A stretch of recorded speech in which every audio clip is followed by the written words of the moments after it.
Alice is bored sitting on the riverbank with her sister. She has nothing to do unless peeped into her sister's boarding book.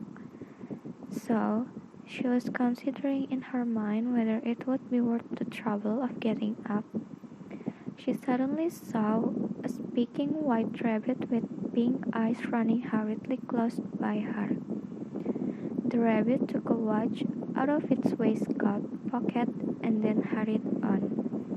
With burning curiosity, Alice ran across the field after it and was just in time to see it pop down a huge rabbit hole under the hedge. Alice decided to go straight down to the tunnel-like rabbit hole after it.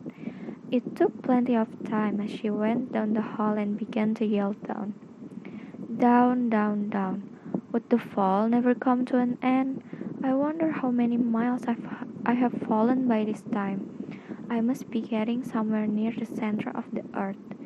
Not long after, she started to feel sleepy and she felt that she was dozing off, when suddenly down she came upon a heap of sticks and dry leaves, and the fall was over. Alice was not a bit hurt. She jumped up to her feet in a moment. She looked up, but it was all dark overhead. Before her was another long passage, and the white rabbit was still inside, hurrying down it. Alice went away like a wind, like there was not a moment to lose. After it turned a corner, the rabbit was no longer to be seen. She found herself in a long, low hall, which was lit up by a row of lamps hanging from the roof. There were doors all around the hall, but they were all locked. She tried every door, wondering how she was ever to get out. Suddenly, she came upon a little three-legged table. There was nothing on it except a tiny golden key. But at any rate, it would not open any of them. However, the second time round, she came upon a low curtain, and behind it was a little door about 15 inches high. She tried the little golden key in the lock, and to her great delight, it fitted.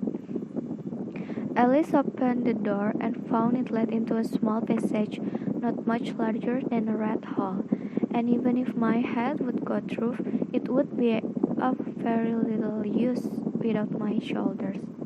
Ah, how I wish I could shut up like a telescope, she said. She went back to the table, hoping for another key on it, but this time she found a little bottle with a paper label that said "Drink me." Then, after she took the drink, she was shutting up, and now only 10 inches high. But poor Alice, when she got to the door, she had forgotten the little golden key. It was on the table, and she could not possibly reach it. When she had tired herself out with trying, the poor Alice sat down and cried. Soon, her eye fell on a little glass box that was lying under the table. She opened it and found in it a very small cake with the words "Eat me" beautifully marked. She ate a little bit and she was quite surprised to find that she remained the same size.